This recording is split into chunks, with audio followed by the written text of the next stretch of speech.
nouveau sur ma chaîne et que vous ne connaissez pas ce principe, bon, le ping-pong, vous savez ce que c'est, hein, c'est ce sport raquette ou ping-pong, ping-pong, ping-pong. Et ben on va faire la même chose avec une interview, c'est-à-dire que ce soir, mon invité c'est Ellie ASMR, Ellie ASMR. Et chacune notre tour, on va se poser des questions en imposant un trigger, l'autre va y répondre, poser une question à l'autre, ainsi de suite, vous l'avez compris. Ce n'est pas la première fois que je fais une interview ping-pong. Il y en a eu quelques-uns. Vous trouverez dans l'onglet Je ne suis pas toute seule dans les playlists. Je l'ai fait avec Hélène ASMR, avec Matou ASMR, avec Preston Enix ASMR et récemment aussi avec Sleepy Marie ASMR, et je suis hyper contente de recevoir ce soir Ellie ASMR. Alors c'est moi qui ai contacté Ellie et c'est pas pour rien que j'ai contacté Ellie. Bon, déjà parce que je la suis depuis ses débuts. Je sais pas si vous suivez sa chaîne, elle est juste géniale, elle est toute douce et elle dégage beaucoup de gentillesse et de sympathie. Et j'ai commencé à la suivre, je pense, dès sa première vidéo. À l'époque, elle montrait pas son visage, il y avait que à partir de sa bouche. Et voilà, j'ai tout de suite été comblée par cette passion qu'elle véhiculait et cette douceur. Et elle n'est pas étrangère au lancement de ma chaîne, car en fait, c'est vrai que quand on se lance, on ne sait pas quoi acheter comme matériel. Il y a tellement de choses à prévoir entre le son, la caméra, les lumières, tout ça. Et j'étais un petit peu perdue, et c'est vrai que comme je trouvais le son d'Ellie très bon, j'ai commencé à lui poser plein de questions, les unes après les autres, en commentaire de temps en temps. Je lui posais des questions sur le micro qu'elle avait, la caméra qu'elle avait, etc. Et elle a été toujours adorable. Et elle avait répondu avec gentillesse. Donc merci Ellie, parce qu'en fait tu vois, t'es pas étrangère au fait que aujourd'hui je fasse de l'ASMR et c'est chouette. Merci beaucoup. Et c'est très drôle parce que quand j'ai lancé ma chaîne, il y a des gens, comme je m'appelais Maman Écureuil, ils pensaient bien qu'il y avait un rapport avec le fait que je sois maman. Et il y a 2-3 personnes qui m'ont demandé si j'étais la mère d'Ellie. Alors non, je ne suis absolument pas sa maman. Et bon, je suis plus âgée, mais je pense que je suis pas encore assez âgée pour être sa maman. Je suis maman de petit garçon de 7 ans. C'était drôle. Et peut-être voilà, c'est les cheveux blonds, les cheveux longs. Mais c'était rigolo parce qu'on me l'a dit 2-3 fois, je pense. Donc voilà, donc je suis très heureuse de faire cette vidéo avec ma fille. Blague. Donc voilà, je suis très heureuse d'accueillir Ellie ce soir sur ma chaîne et de pouvoir faire cette petite vidéo. Bon, j'ai blablaté, je t'ai présenté un petit peu Ellie, mais j'aimerais également que toi tu te présentes avec tes mots, connaître un petit peu plus sur toi, qui tu es, qu'est-ce que c'est ta chaîne, qui es-tu tout simplement. Et je vais t'imposer un petit trigger parce que c'est le principe de l'interview ping-pong. Je sais que tu as les Ice Club là, les trucs bleus là qui font clic avec deux sons de l'eau que moi j'adore. Je trouve ça très satisfaisant. Donc si tu pouvais les utiliser tout en répondant à cette toute petite première question, ça serait juste au top. Hey, bonsoir.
l'ASMR déjà depuis quelques années avant pour m'aider à m'endormir, car j'ai toujours eu l'endormissement un peu compliqué.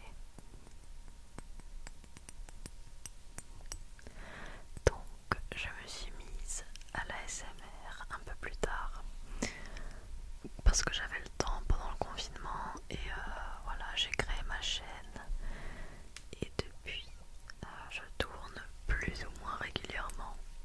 Des fois je fais des grandes pauses mais je reviens quand j'en ai à nouveau envie, quand je prends le temps. Donc voilà, c'est vraiment un loisir pour moi. Sinon je suis une grande passionnée de surf. J'en fais depuis moins longtemps que la SMR, donc 2 ans et demi je crois, mais vraiment pas très longtemps. Mais vu que j'habite très proche de la côte, et ben c'est devenu un passe-temps que j'aime beaucoup beaucoup beaucoup. J'adore prendre ma petite voiture, mettre ma musique et aller surfer une matinée, une après-midi, seul ou avec des copains, c'est très cool. Et depuis que je surfe, je voyage aussi plus souvent seule, chose que j'adore faire maintenant depuis 3 ans aussi il me semble. Que dire de plus? À part ça, je fais beaucoup de sport, sinon j'adore ça. Je fais de la natation, car je passe le BNSSA cette année pour pouvoir faire les plages l'été. J'aime bien découvrir de potentiels nouveaux passe-temps. Voilà, je vais pas trop m'étaler non plus et je vais passer à ma question que je te pose à toi, Angélique. Raconte-nous ton plus beau ou un de tes plus beaux souvenirs de quand tu étais ado. Et avec ça, je voudrais du face brushing, s'il te plaît. Alors, je vais prendre celui-ci pour faire du face brushing. Tac. Parce que j'aime beaucoup ce pinceau, parce que tu vois, il y a un petit liquide dedans, donc au pire, de temps en temps, on peut entendre un petit son d'eau. Et comme ça, hop, je caresse ton visage.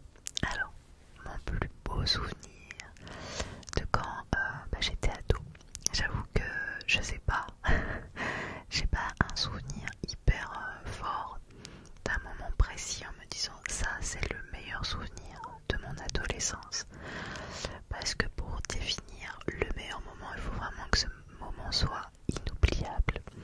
Alors comme tout le monde, j'ai eu des mauvais et des bons souvenirs dans mon adolescence, mais en dire un précisément, je trouve ça un petit peu compliqué. Cependant, j'y réfléchi.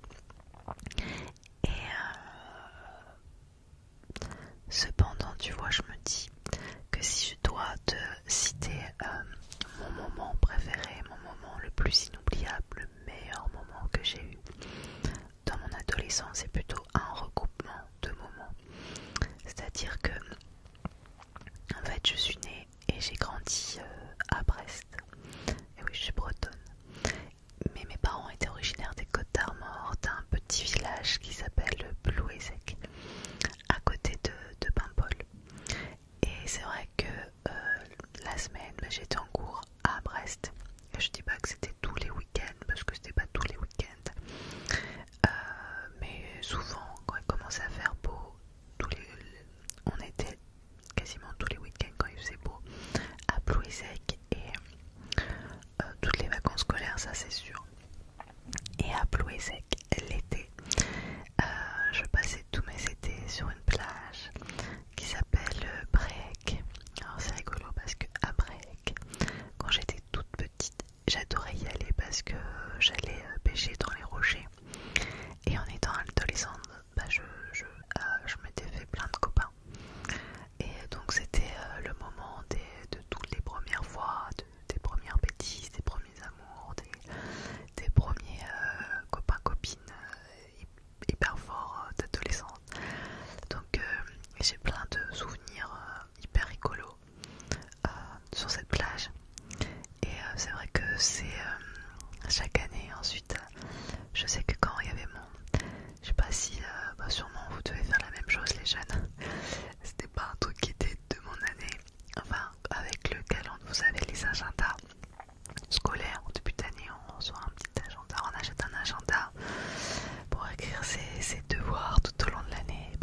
je notais toujours un truc. Bien sûr, il y avait les devoirs dessus. Il y avait surtout beaucoup de photos que je collais de mes souvenirs d'été. Et je mettais un petit compte à rebours par rapport aux vacances d'été pour savoir il reste tant de jours avant les grandes vacances. Tout simplement parce que ça décidait du moment où j'allais retourner à la plage de Bréec. Et voilà, donc sur cette plage j'ai énormément de souvenirs. C'est rigolo parce que du coup maintenant en étant adulte et maman j'amène mon fils là-bas. Et bon bah maintenant pour l'instant il n'a pas encore les copains et l'adolescence et la bande. Mais du coup lui il est à l'époque de pêcher dans les rochers avec son épuisette. Donc c'est marrant. Donc ouais, je pense pas que j'ai un moment plus fort, mais plus un regroupement de moments sympas sur cette plage. Voilà, je sais pas si vous connaissez, s'il y en a parmi vous tous là qui ont déjà été en Bretagne, mais voilà. Et cet été, je retournerai sûrement du côté de Plouézec voir ma maman. Donc vous me verrez peut-être du côté de Bréec si vous êtes en vacances dans le coin. Merci Lily en tout cas pour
ça reste quand même mon rêve absolu de voyager pendant 1 an.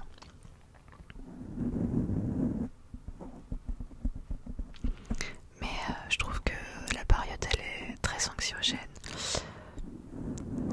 Déjà bon, c'est vrai que l'impact climatique d'un tel voyage c'est pas top. Mais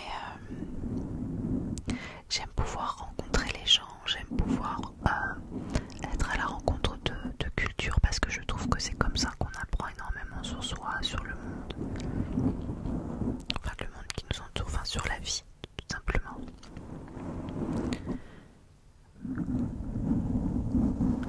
Mais je pense pas que on le fera un jour. Après il y a des rêves qui sont faits pour rêver et des rêves qui sont faits pour être exaucés. Qui sait, peut-être la vie elle est encore longue.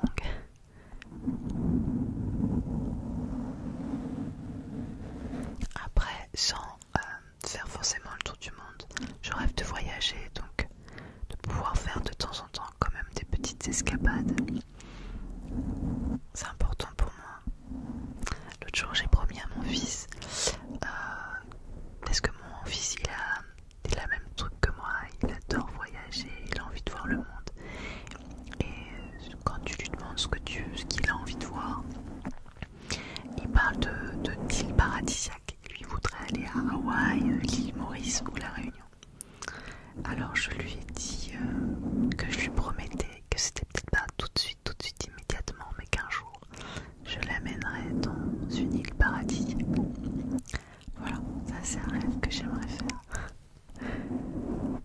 C'est un rêve dont j'ai très envie. Après je trouve que depuis un moment c'est un peu compliqué de se projeter comme si 2020 était un petit peu un moment qui avait marqué un petit peu un tournant. Non pas que le Covid est très inquiète aujourd'hui, mais ça a marqué une fracture dans la société. Et puis avec tous ces problèmes économiques, écologiques qui sont là et très ancrés aussi, je trouve que c'est compliqué de se projeter dans un futur. Mais n'empêche que j'ai très envie de voyager. Voilà, j'espère que cette question, j'y ai correctement répondu, que ma réponse te convient, Ellie. Je trouve qu'Ellie est un prénom très déclencheur. Ellie. Parfait. C'est le L qui est dedans, Ellie. Très déclencheur.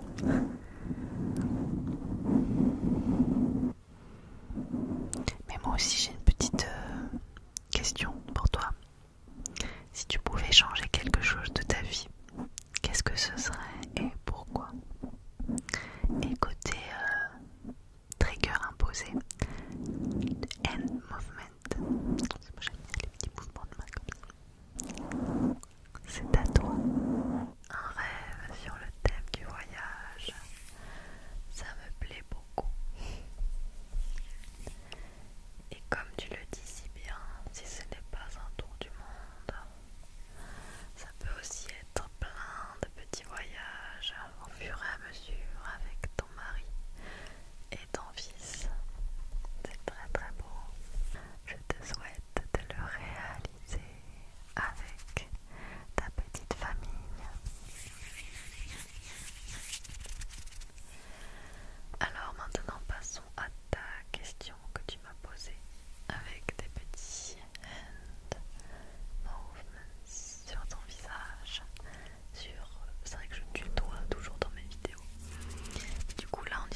ce sens-là, oui, il y a des choses qui peuvent changer ma vie, c'est sûr, mais ça va se faire progressivement. J'ai pas vraiment d'envie de changer quelque chose à ma vie actuelle. Je suis contente de comment les choses se déroulent pour le moment, avec un début d'année compliqué, mais les choses rentrent en ordre et je suis contente d'avoir pu en retirer les leçons nécessaires. Je sais pas, c'est très très clair ce que je raconte là. C'est pas toujours très évident de répondre à des questions comme ça de manière très spontanée. Mais voilà, pour résumer ce que j'ai baragouiné juste avant, pour l'instant je suis satisfaite de comment les choses se déroulent et j'ai hâte de voir ce que me réserve la suite. Ok, à mon tour maintenant. J'aimerais savoir si tu as un mantra ou une phrase qui te suit dans ton quotidien ou dans tes moments difficiles peut-être. Et avec ça, je voudrais du tapping sur du bois, s'il te plaît. Je suis contente que tu aies imposé ce trigger car ça faisait un moment que j'avais cette cuillère qui m'a absolument jamais servi à faire à manger, que j'avais eu avec un livre pour enfants, la cuisine des petites poules, c'est un livre de cuisine pour les enfants, et donc du coup je trouve que ça fait un bruit plutôt sympa.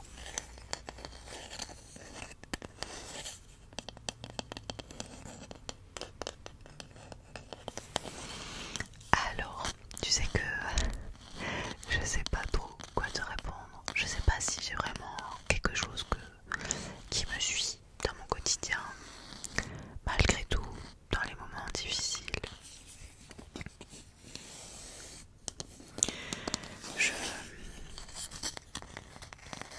Je sais même pas quoi te dire en vrai. Je pense que je suis quelqu'un qui m'évapore énormément.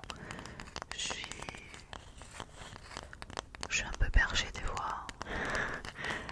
Et une sorte d'autruche. Je pense à autre chose.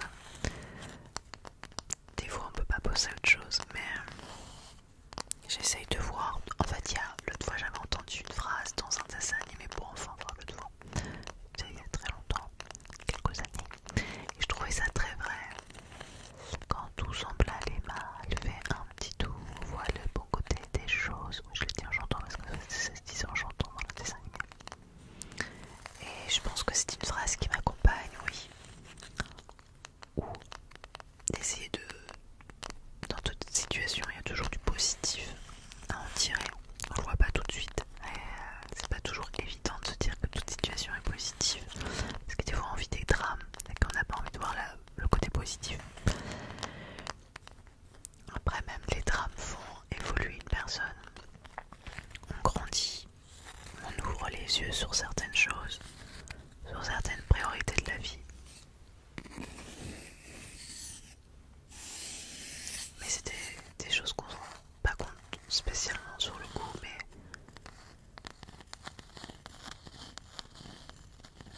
je pense que l'être humain est incroyable et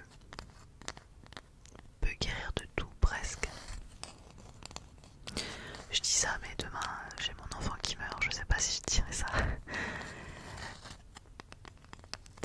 Je trouve que des fois c'est aussi facile de dire ce genre de phrases, mais quand on vit vraiment quelque chose qui est très très très très horrible, c'est compliqué de voir le positif ou quoi. Malgré tout, j'essaye de me dire demain sera un jour meilleur.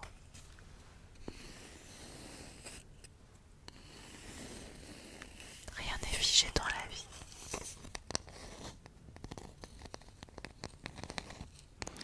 Et parfois on met un peu de temps à aller mieux. Mais je pense qu'on a quelque chose au fond de nous, au fond de tout le monde. Des fois c'est un peu plus enfoui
les aime.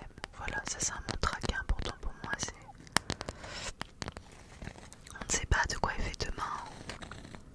Quand les gens... Pourquoi il y a un petit moucheron là? C'est un moucheron ou c'est un moustique? Ouais, on ne sait pas quand les gens vont partir malheureusement. Ça peut être dans très longtemps ou demain. La vie est imprévisible et ça faut pas l'oublier. Donc il faut jamais avoir de regrets et rester sur des choses négatives. Il faut dire aux gens qu'on les aime. Moi je sais que je n'aime pas partir fâché d'un endroit. Bon, moi je me fâche très rarement, je suis assez bonne patte. Pour m'énerver, il faut y aller. Malgré tout, j'aime pas partir énervé d'un endroit parce que je me dis, il arrive quoi que ce soit, on est resté sur une mauvaise note. Et ça c'est hyper important pour moi pour que, bah non en fait, on se dit ce qu'il y a à dire, on se parle, on se réconcilie. Mais surtout, on reste pas là-dessus. Parce que il se passe quoi que ce soit, toute ta vie tu t'en veux. Toute ta vie tu t'en veux parce que t'as pas pu dire les choses. Et que t'es resté sur un malentendu, sur quelque chose de pas bien. Voilà, il faut dire aux gens qu'on les aime. Je vous aime tous. Merci, vous êtes une super communauté. Bon, j'espère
parce que je savais pas comment faire encore plus proche du micro. Tu me diras si ça te plaît. Alors, pour les projets pour ma chaîne, je ne sais pas. Non, il y a un projet que j'aimerais bien faire éventuellement en fin d'année si j'ai le temps. Parce qu'en fait, on se rend pas compte, mais j'ai un travail à temps plein. J'ai une famille, un mari, un fils. Je suis chroniqueuse radio aussi. Et j'ai la chaîne ASMR. En fait, je suis quelqu'un qui est hyper active. Je ne m'arrête jamais, j'ai toujours une activité en cours. Et donc du coup c'est difficile de faire plus. Mais si j'arrive à trouver le temps, j'aimerais bien faire, alors non pas un calendrier de l'Avent, parce que je trouve que c'est une période où il y a trop de vidéos sur YouTube, pas trop. Mais en fait, je trouve que c'est... il y a tellement de calendriers de l'Avent à ce moment-là, à ASMR. Or c'est chouette, il y a le choix. Mais du coup, il y a tellement de choix que YouTube décide de pas trop mettre en avant, je trouve, les chaînes sur YouTube. Enfin, moi je sais que ça fait que 2 ans que j'ai ma chaîne, mais tous les ans j'ai des stats catastrophiques au moment de Noël parce que je pense qu'il y a trop d'offres à ce moment-là. Donc je me dis que ça sert à rien de faire des vidéos tous les jours pour que ça soit pas mis en avant parce que c'est un travail incroyablement prenant et que j'aurais du mal à faire beaucoup plus parce que j'ai quand même 2 vidéos longues par semaine plus 3 shorts, c'est quand même beaucoup de travail. Cependant, ça m'amuserait beaucoup de faire un calendrier, genre l'après calendrier de l'Avent. Si je peux, je le fais, franchement, et j'espère qu'en disant ça, je vais pas me faire piquer l'idée. Bah, par toi, Ellie. Mais bon, par le YouTube game. Non, je rigole. En fait, dans ma tête, c'est m'est venu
parce que le son n'est pas parfait, il y a du bruit blanc, il y a des fois des bruits qui sont pas coupés au montage et je trouve ça du coup très naturel et je suis plus réceptive à ce genre de vidéos.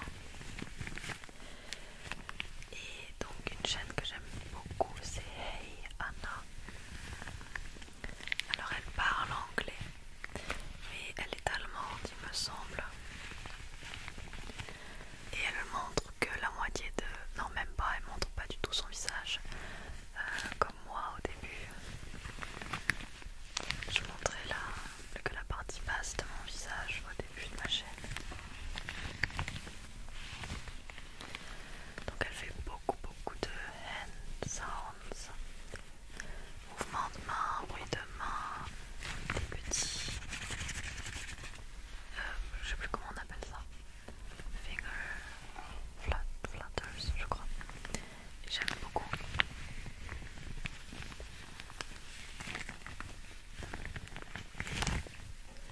Sinon, je regarde beaucoup Hélène ASMR, que vous connaissez peut-être car elle a déjà été dans un interview ping-pong avec toi, Angélique.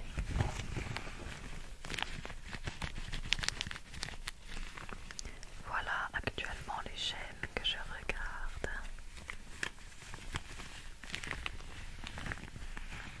Et pour Edia, elle fait beaucoup d'ASMR Reiki.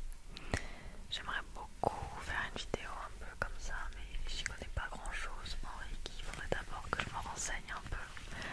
Mais les mouvements de main comme ça, j'adore ce déclencheur.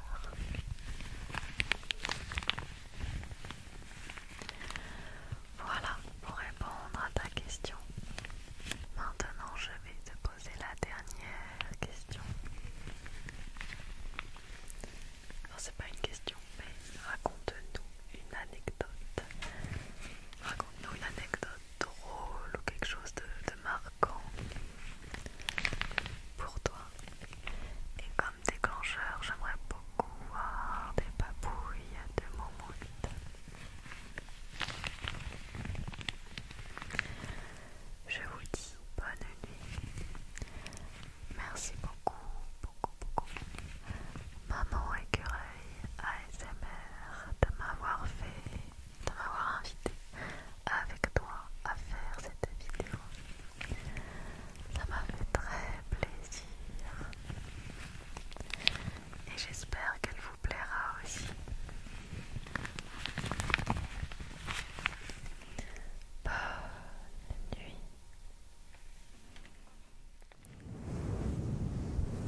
Ça c'est un très bon trigger aussi. Et je trouve en plus que la moumoute ça modifie un petit peu, enfin ça atténue ma voix. Donc c'est rigolo, vous avez eu, il y a eu avec celle-ci, la bonnette classique, il y a eu sans bonnette et la bonnette fluffy. Alors, je vais te raconter Ellie, une petite anecdote rigolote. Ça va raconter ma pire honte. Hein. Souvent les hontes sont très rigolotes pour les autres. Pas pour moi, mais bon. Avec du recul, ça m'a fait rire. Mais j'ai eu mal. Alors ça remonte à quand j'étais étudiante. Je faisais mes études à Paris. Et donc du coup j'étais en cours à Boulogne-Billancourt. Et j'avais des stages, ça dépendait. Je pense que ça c'était quand j'étais en stage à la maison de la radio, je pense, ouais. Bon alors j'étais en stage à la maison de la radio, j'étais en stage à France Bleu. Et donc je prends Est-ce que c'était quand j'étais en stage à France Bleu? Peu importe. J'étais à Paris, j'étais dans le métro. Et pour ceux qui ont déjà été à Paris ou qui vivent à Paris, vous savez qu'il y a des stations un peu découvertes. Et donc du coup j'étais là, j'attendais mon métro gentiment, tranquillement. Non, je sortais du métro. Et je reprends.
expliquer aux gens que tu t'es pris un pigeon dans la gueule dans le métro, personne te croit.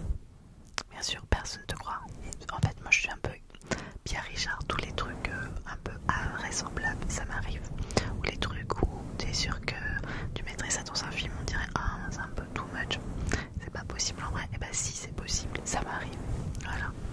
Donc, des anecdotes comme ça, ou des étourderies, parce que je suis très tête en l'air, toujours la tête ailleurs. Il m'arrive un milliard de trucs, mais là c'était pas de ma faute. C'était pas une étourderie, je marchais, le pigeon. Je sais pas ce qui s'est passé dans sa tête, il m'a pas vu, un pigeon bigleux. Bon bah il m'a percuté, heureusement son bec m'est arrivé entre les deux yeux et non pas dans un œil parce qu'il me l'aurait crevé. Mais voilà, donc après personne ne me croyait en me disant que j'avais m'étais pris un pigeon dans la figure. Donc je disais simplement que je m'étais pris une porte. Et comme je suis relativement très maladroite, ça passait nickel. Le pigeon, personne croyait. Et dès que je disais que je m'étais pris une porte, tout le monde pensait que c'était vrai. On me disait ah Angélique, toujours pareil. Alors que non, t'es pas du tout pris une porte. Voilà, j'espère que ça t'a plu comme petite anecdote. En tout cas, Ellie, je voulais te remercier pour tout. Je voulais te remercier pour les conseils que tu m'avais donnés à l'époque. Je te remercie pour ta gentillesse. Je te remercie pour tes vidéos que je trouve vraiment superbes, très reposantes, très douces. Et vous inquiétez pas, vous avez toutes ces infos que je vais mettre en barre d'infos, comme ça vous pouvez aller la voir. Et surtout s'abonner à sa chaîne, c'est important parce qu'elle mérite encore plus